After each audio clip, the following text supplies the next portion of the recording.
hi Neil, could you introduce yourself and tell us a bit about why you joined the app? Yeah, my name's Neil Skene and I'm based up in the northeast of Scotland. I'm currently on a new adventure for myself as a self-employed lived experience advisor, consultant, however you want to describe it. Hopefully passing on some of the knowledge and the skills I've gained over the years to others. But my reason for getting involved with the app in particular is that most of my employment history, previous history, has been on the PAYE scheme. And I started off in a sheltered workshop, which obviously was supported employment.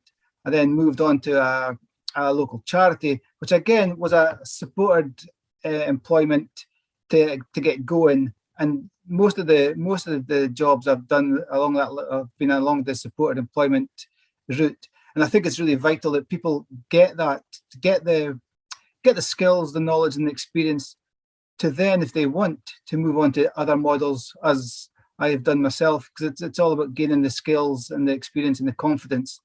And if you don't get the first step on the ladder, then it's a lot harder to get to the top of the ladder, if you like. So that's really why I'm very passionate about the supported employment, and the APT project in particular really fits or ticks all the boxes for me to get involved with it. Can you tell me a bit about yourself and your disability? Yeah, I don't know what to say about that really. I was born with glaucoma.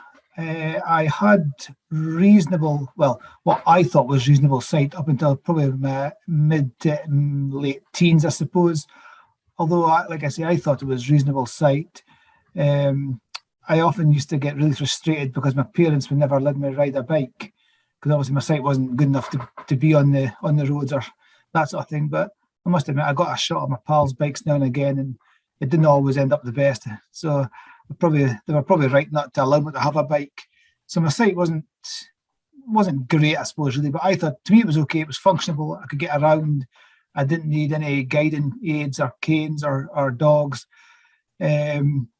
I went to a mainstream school, which I think was good.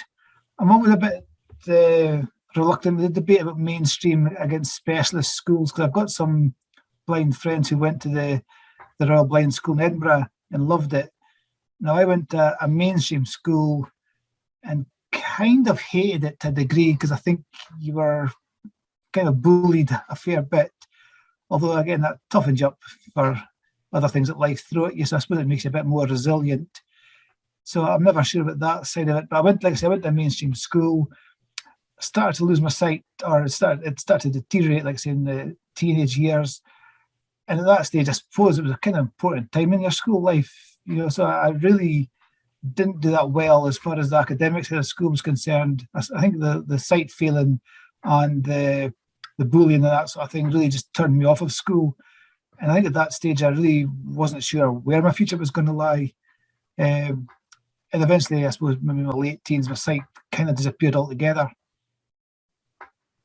Yeah, so I think from what I've heard, from what you've said, you're saying that everybody's experience is different, but you've talked about your disability, but can you tell me how that affected you from education and going into employment and being in the workplace? How did that impact on that experience?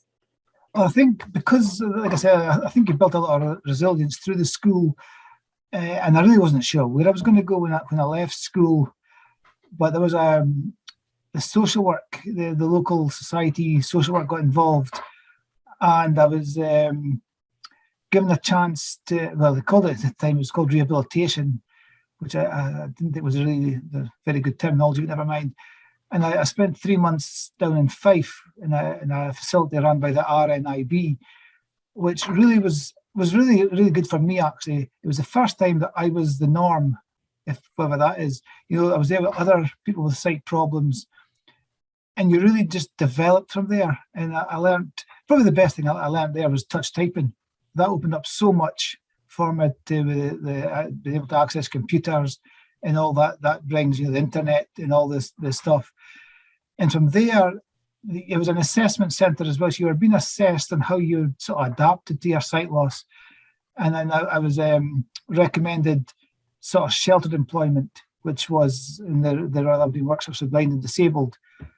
And again, that was a continuation. And I see it all as a huge sort of learning journey, because from having been in the assessment centre and going to the workshops, I then learned a trade at the workshops. I was given a trade as an upholsterer, which probably it's your first thought. You think, oh, how can a blind person be an upholsterer? But actually, a lot of it is done to touch and feel. You know, you're working with things, and you're smoothing things out. You're moulding covers. The only bit is sometimes get lined covers.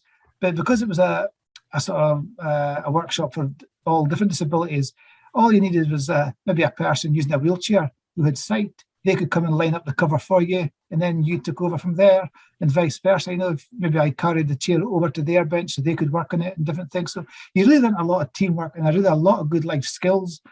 And also for me, one of the biggest aspects of that sort of environment was the social aspect. I don't think there's enough done on how much employment and the dignity and the social aspect that goes alongside that. And that was where I think my biggest development was, because I'd gone from somewhere where I was kind of suppressed through bullying at school to where you were the norm, and you were able to develop and able to be your own self and your own personality development. And that was really, for me, was a great thing. That's really where I think I really developed. Probably overdeveloped almost, because at that time I had to almost leave because there wasn't really any opportunities to go any further than just be on the bench as a trade, which I really did enjoy the trade. I still do a bit of it today, actually. I still do a little bit of upholstery work with a friend. But to develop, and obviously because my learning had been suppressed, I started to then learn a bit more and actually engaged a bit more with education after I'd left the school and once I was back into employment. And that's where I then had to leave didn't have to, but chose to leave to develop my career and to take on a different role. What was that different role? Well, during my time in the workshops, I'd got involved in a couple of charity events. Got into hill walking and sort of challenge events. And we did it for the local society. And actually, it just so happened a fundraising assistant, something I didn't really know an awful lot about as such. But then this is where the sort of, I think, supported employment comes in. At that time, there was a scheme running called Work Step. And where that gave an employer got 50% funding to employ a disabled person.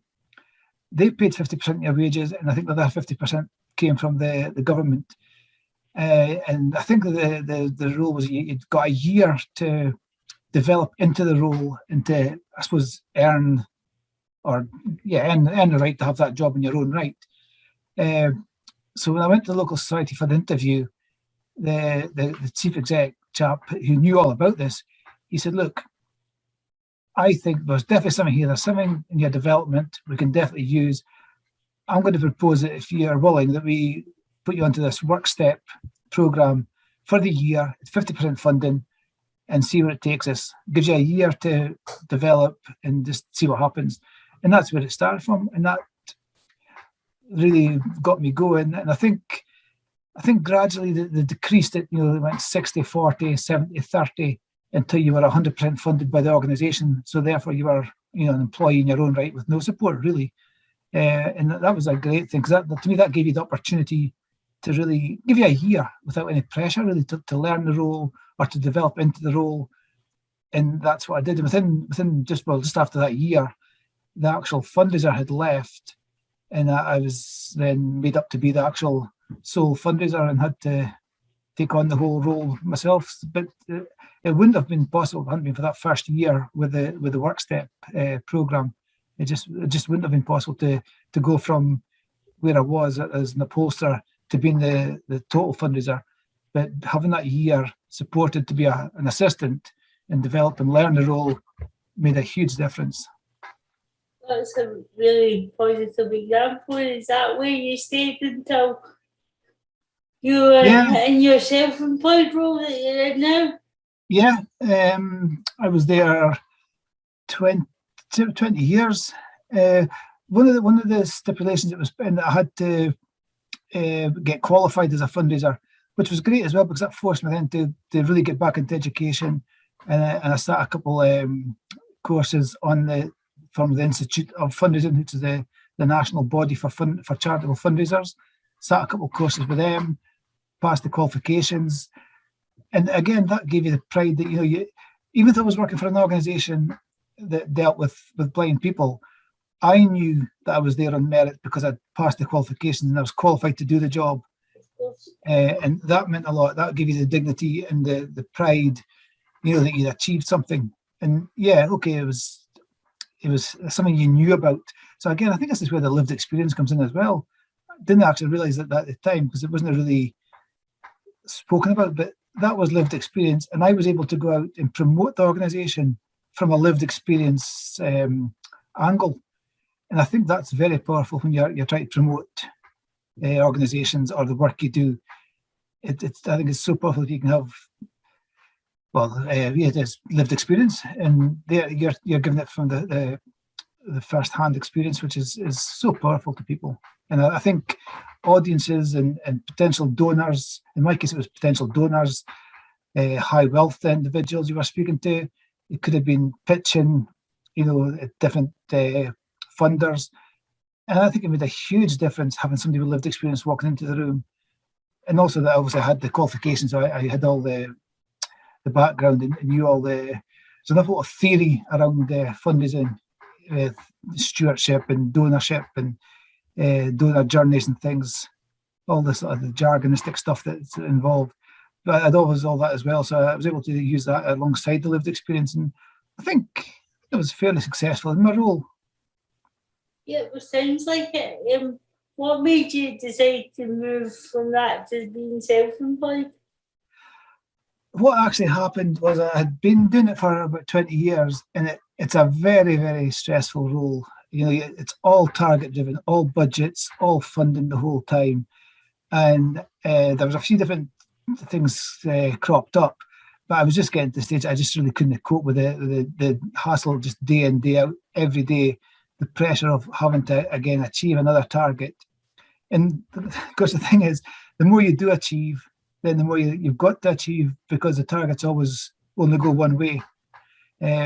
So you're almost a victim of your own success. Yeah. I was just getting to a stage I just really couldn't cope with that. I'd had enough, 20 years. I thought I had done well, but I just thought, it's time for something different.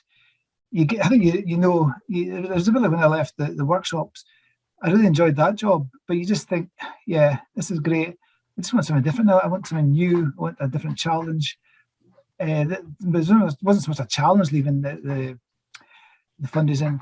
It was just, I think it was a necessity for my own sanity. I had to try and get something else. And then I had a couple of years where I was quite happy, just, taking it kind of easy. And then I sort of, don't know how really feel this sort of lived experience seems to be a big thing now. And again, it's something I can do now. I can use my experience to help others. I can put something back into other organisations. And it's really interesting seeing how it all develops now, and actually seeing it from the other side, especially with the Sue's stuff. Because I am very passionate with that, because I wouldn't have got anywhere without that first year to develop, and I think that's where the supported employment for me was excellent. And I have spoken to others since who just said that they've said that sometimes it's too short. Sometimes you only get a week or a 3-month period, and really, I don't know if that is enough to really develop yourself and get your own personality into a job or into the role, especially when there's all different adaptations and things needed sometimes. Yeah, that leads quite nicely into one of the questions that asks around what could supported employment programs do better. I think the big thing for me is that the technology has moved on a lot, but it's not always technology. I think it's just a greater understanding, and I think we're getting there with that. I think the one thing I'm a big advocate of, I think I've realised in the last wee while, is that I don't really like the them and us and they're supported, I'm not supported. I like to see the whole thing supported. And I think in general, employers are really beginning to come to that way of thinking that, every employee may have a bad day or an issue that has to be supported with it. So I think people with disabilities are no different. And I think it's, for me, it's getting everybody together and having a good, inclusive workplace from the start. Benefits every employee, not just ones with different needs. So I'm a big advocate of that, trying to get everybody or every employer to look at it as a whole rather than just that group over there and this group over here and have us all in groups. But for the support employment, I think it's promoting more of that.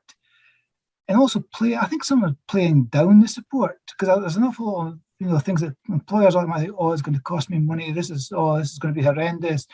I've got health and safety. There's all that stuff to worry about. And really, the reality is we live it every day.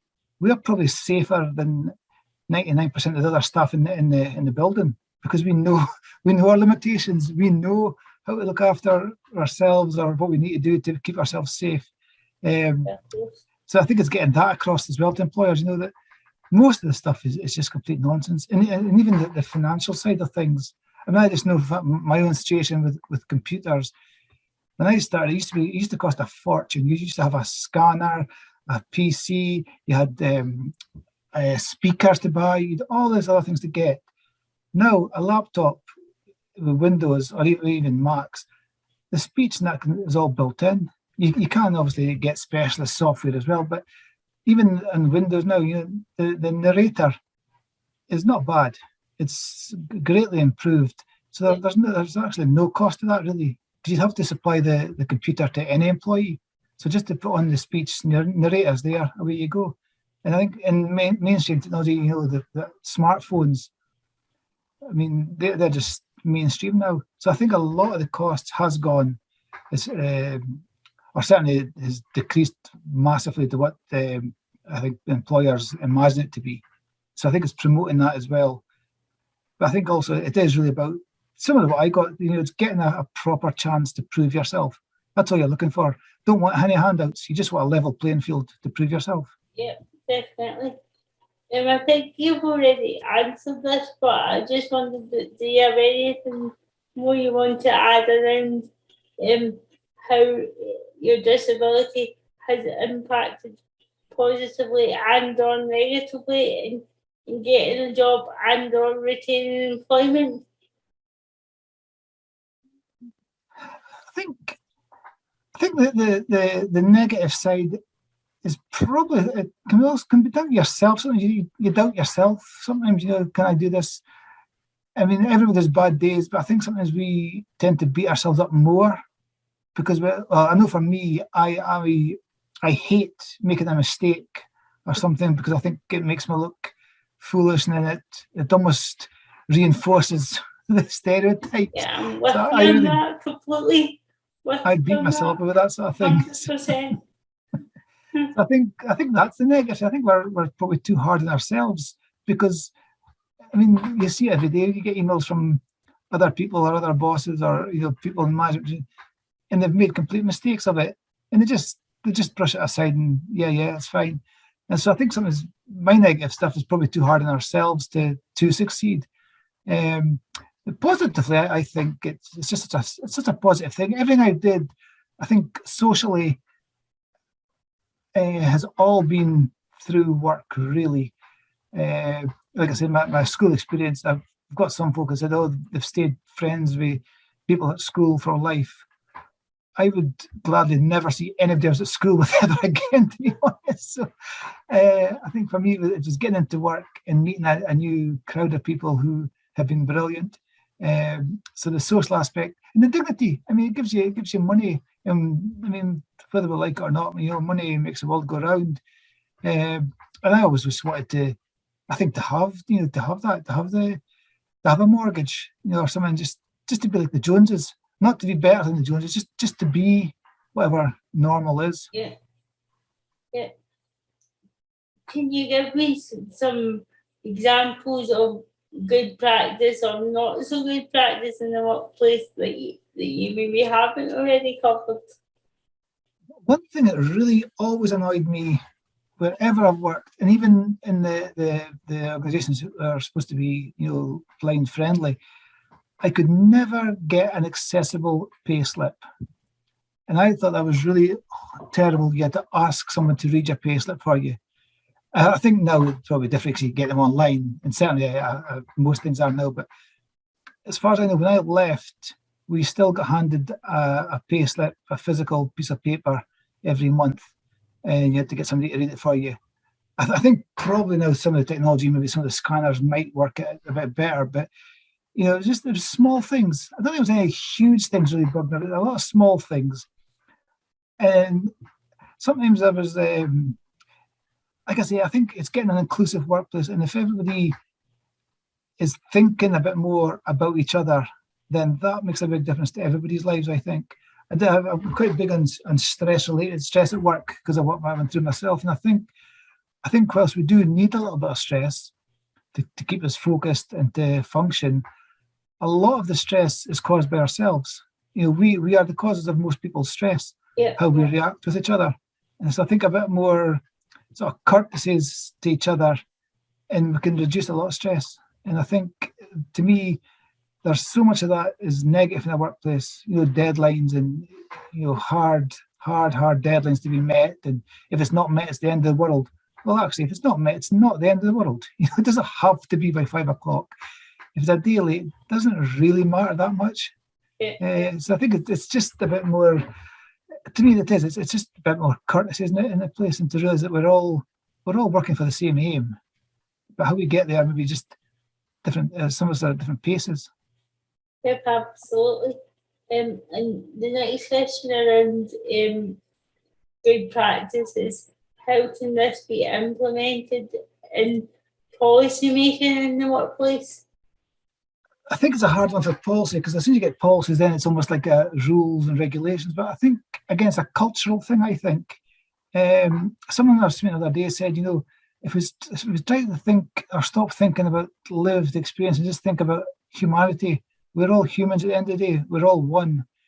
And I think if we can get that culture into the workplace, into society almost, really, it should be a better place. But I think policies and procedures, they're there as a safeguard, I think, and they're there to be followed to a degree.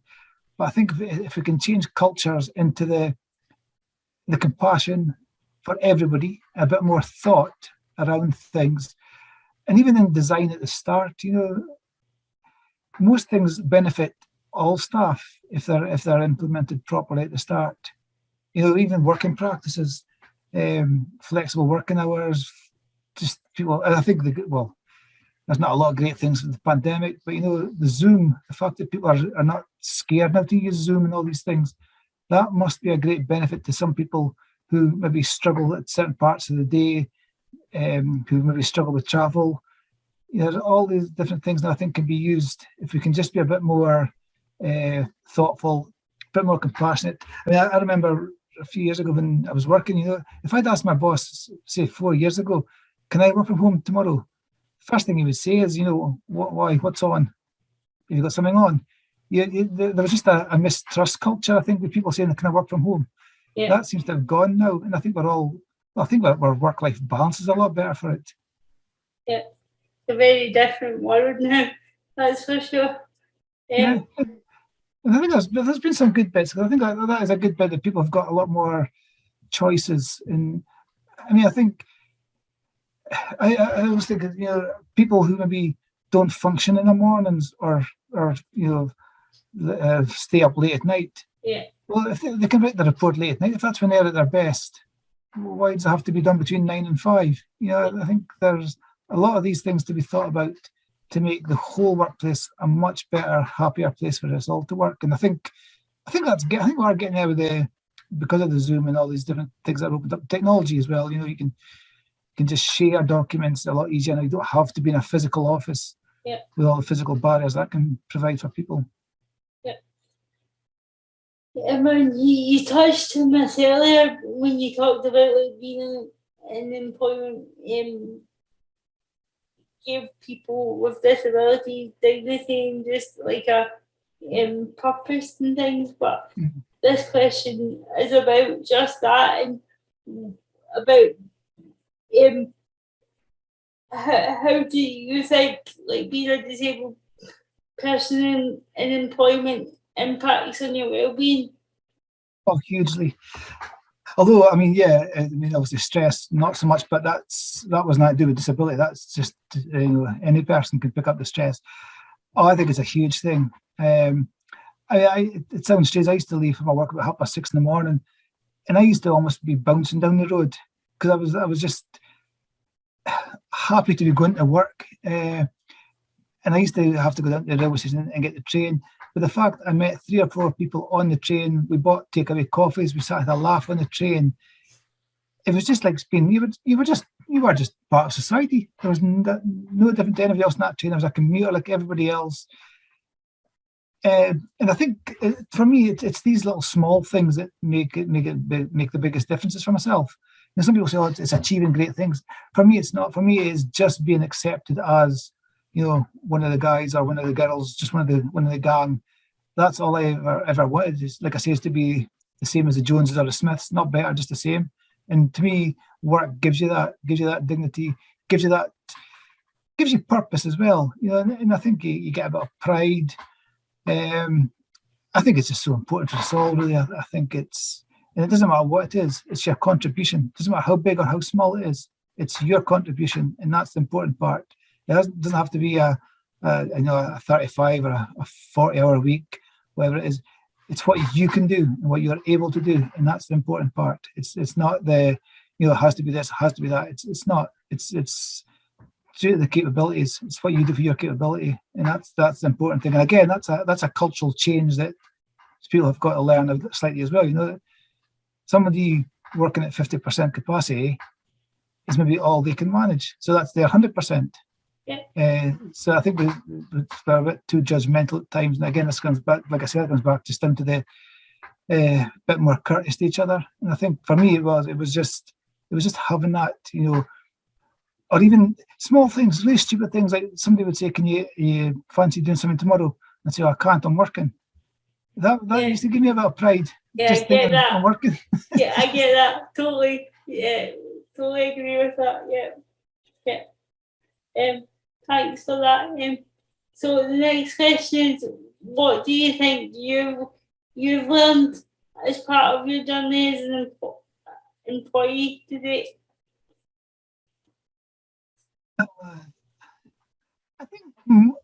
I think if you look at most things that are solvable, and a lot of it is not down to individuals. I think it's just constraints, budgets, different things down to constraint. And again, I think a lot of it is just lack of knowledge, really.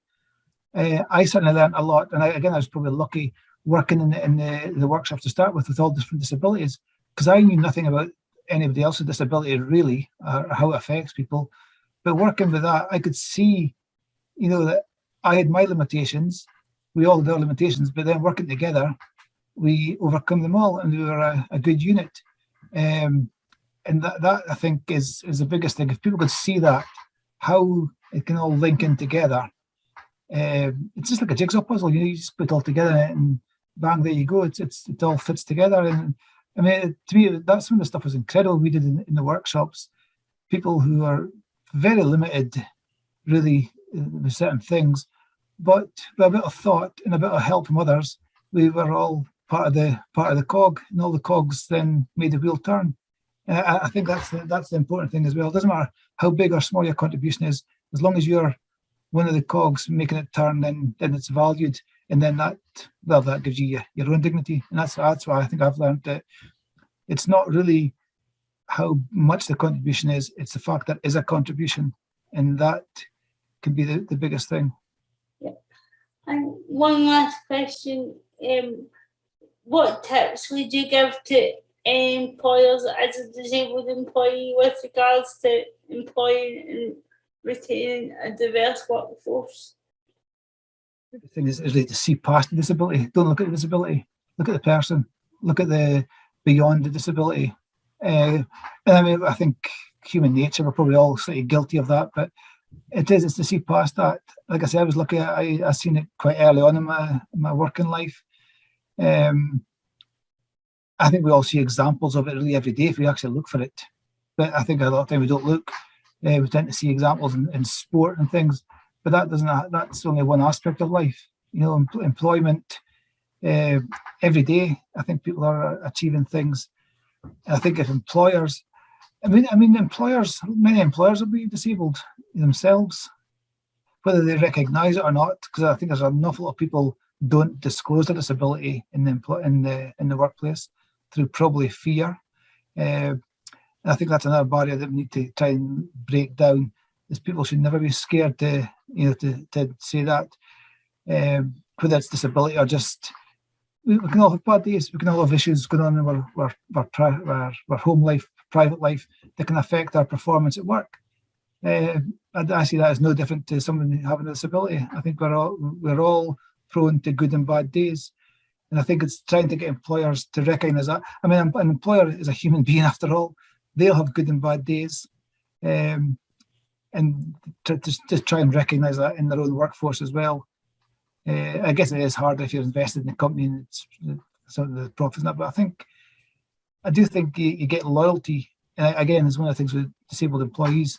You tend to get loyalty. If you show a bit of loyalty, you get a lot more loyalty back. Which I don't know is always the way it should be. I don't know we should always be grateful for having the job. I do believe we should get the chance to get the job, but then keep the job on merit.